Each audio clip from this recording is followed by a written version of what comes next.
പുതിയൊരു വീഡിയോയിലേക്ക് സ്വാഗതം. ഇന്ന് എനിക്ക് എന്റെ പ്രേക്ഷകരുമായിട്ട് ഷെയർ ചെയ്യാനുള്ളത് ഇന്ത്യയുടെ കപ്പൽ ചരിത്രത്തിലെ അല്ലെങ്കിൽ സിവിൽ നാവിക ചരിത്രത്തിലെ ഒരു പ്രധാനപ്പെട്ട ഒരു സംഭവം നമ്മളെ അദാനി പോർട്സുമായിട്ട് ചേർന്ന് സംഭവിച്ചിരിക്കുന്നു. അദാനി പോർട്സ് നിങ്ങൾക്കറിയാമല്ലോ, ഇന്ത്യയിലെ 14ഓളം പോർട്ടുകൾ ഓപ്പറേറ്റ് ചെയ്യുന്ന ഒരു കമ്പനിയാണ്.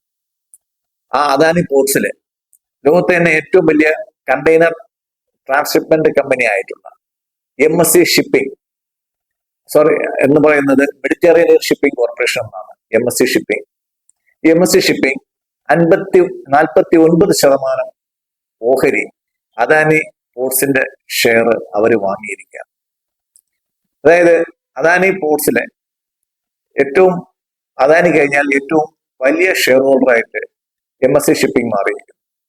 ഇതിൽ കേരളത്തിന് സന്തോഷിക്കാനുള്ള വകയെന്ന് വെച്ച് കഴിഞ്ഞാൽ MSC ഷിപ്പിംഗ് ഈ ഓഹരി വാങ്ങുന്നതിലൂടെ ഇതിനകത്തോട്ട് ഇൻഫ്യൂസ് ചെയ്യുന്നത് ഏകദേശം 13,000 കോടി രൂപയാണ്.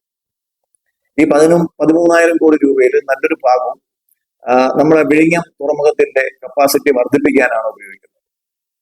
മാത്രമല്ല, ഇത്രയും വലിയൊരു കമ്പനിയുമായിട്ടുള്ള ഒരു കണക്ഷനിലൂടെ അദാനിക്കും ഇന്ത്യക്കും സിവിൽ നാവിക രംഗത്ത്, അതായത് ചരക്ക് നീക്കത്തില് ഏറ്റവും പ്രധാനപ്പെട്ട ഒരു റോൾ വഹിക്കാൻ കഴിയുന്നു എന്നുള്ളത് വളരെ സന്തോഷകരമായ ഒരു കാര്യമാണ്.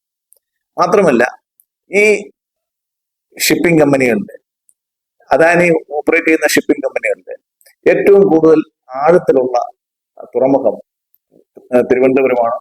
അപ്പോൾ തിരുവനന്തപുരം വിഴിഞ്ഞമാണ്. വിഴിഞ്ഞം തുറമുഖ വികസനത്തിന് വേണ്ടിയിട്ട് അദാനി പോർട്സിന് ഒത്തിരി പദ്ധതികൾ ഉണ്ട്. അതിനു വേണ്ടിയിട്ട് അവർക്ക് ധാരാളം പൈസയുടെ ആവശ്യമുള്ളത് കൊണ്ടാണ് അവർ ഇങ്ങനെ ഒരു പാർട്ണർഷിപ്പിന് വേണ്ടിയിട്ട് അവർ തയ്യാറായിരിക്കുന്നത്. എന്തായാലും കേരളത്തിലെ തുറമുഖ രംഗം വളരെ പ്രശോഭനമാവുന്നു എന്നുള്ളത് നമുക്ക് സന്തോഷിക്കാൻ വഴിയുള്ള വകയാണ്. വിഴിഞ്ഞം തുറമുഖം അതിന്റെ കപ്പാസിറ്റി വളരെ പെട്ടെന്ന് തന്നെ ഇരട്ടിയാക്കുമെന്നാണ് നമുക്ക് അറിയാൻ കഴിഞ്ഞത്. നന്ദി, നമസ്കാരം.